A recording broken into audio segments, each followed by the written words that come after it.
Greetings to everybody. I am Disha Jaiswal, a student of 11th grade from DAV Public School, Sector 49 in Gurugram, Haryana. Before introducing my topic, I would like to ask that what if suddenly I say the word international aid? What is it that comes to your mind? Generally, what comes to people's mind first is proper sanitation, proper water system, vaccination, proper medical health, facilities, and food supply to eradicate poverty. Evidently, these are the fundamental needs of a healthy society. However, there is one another equally important fundamental component that is majorly overlooked and addressed by us. That is mental health. Today, I feel honorable that I got to choose a topic, and without a thought, it came to my mind. I have to talk about the mental health concerns amongst these students. Before knowing the major concerns that the students are facing regarding their mental health, one must be clear with the basic concept. What is mental health? By definition, mental health is the state of emotional, psychological, and social well-being, where a person can cope up with daily life stress and also give back to the society. Undeniably, mental health is an indispensable facet of our complete well-being and our complete health. So denying mental health directly causes effect in our physical well-being as well. Just as the concerns about mental health was gaining momentum and things were slowly and steadily figuring out, the COVID-19 pandemic hit and it showed us the worst case scenario. A study conducted by the Indian Psychiatric Unit portrays that by the end of March 2020, there was 20% of increase in the mental health issues among students. Because the injury is invisible to the eye, just because the pain cannot be designated, it does not mean that it doesn't exist.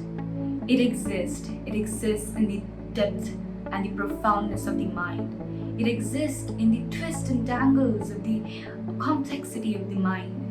It exists in us. It does exist. It is time that we accept that mental health is a rising concern amongst students and youngsters. And here and now, I would like to suggest ways to us and a solution to how we can deal with such concerns. I believe that there are three pillars to mental health. The first and foremost are parents. The second is our education, that is a school, and third being ourselves. When it comes to parents, one must create an environment where children are suitable. There shouldn't be interfamilial violences, and even if a child has gone through certain child traumas or certain conditions in the family which normally isn't normal, they should and must have a therapist. It doesn't matter if the child approaches or not. I feel the parents should be made aware that there are certain things that may arise if a child is bottling up things, and it has been noticed many times that children feel that they should not share their feelings to parents because they feel that that may make them feel worried and make all that they're doing for them meaningless. But no, my dear fellow youth, my dear fellow teenagers, children, students, you should not do that, and parents should be made aware through workshops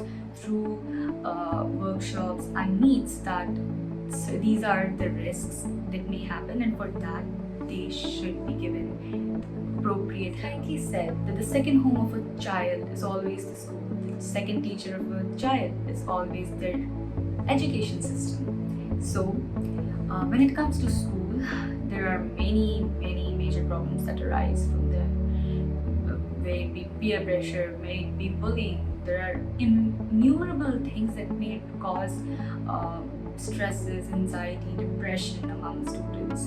And for that, I believe that every school should have their personal psychologist, counselor, and not only that they should be there so that a child can approach them, of course, but there should be monthly meets wherein every student has to compulsorily share all that they've gone through, all the progress they've made, and what they felt that they haven't done and that they should do, right? That will actually be a habit, and that will not only ensure whether there's something wrong or not, but keep checking the progress of the emotional, psychological, social stability of a child. Last but not the least, there are certain measures which you can personally adopt in your lifestyle that can prevent you from having mental health concerns or instability in your mental health, right?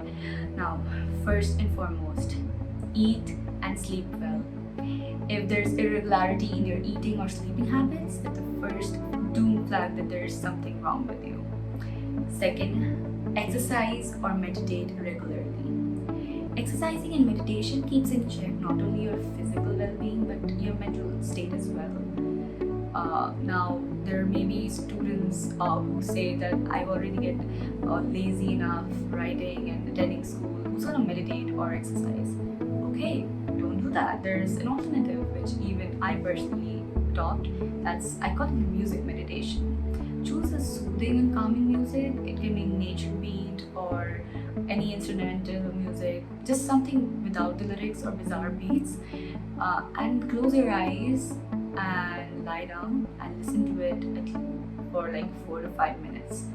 It really helps. Recent studies have shown that when a child is lonely, when a student is lonely, there are recurring negative thoughts in its mind. So to avoid that, the child must seek company. She or she could call a friend, call family, or even text someone. But you should engage in company so that those recurring thoughts would be put on a hold. Then there's also another method to keep in check your emotional state.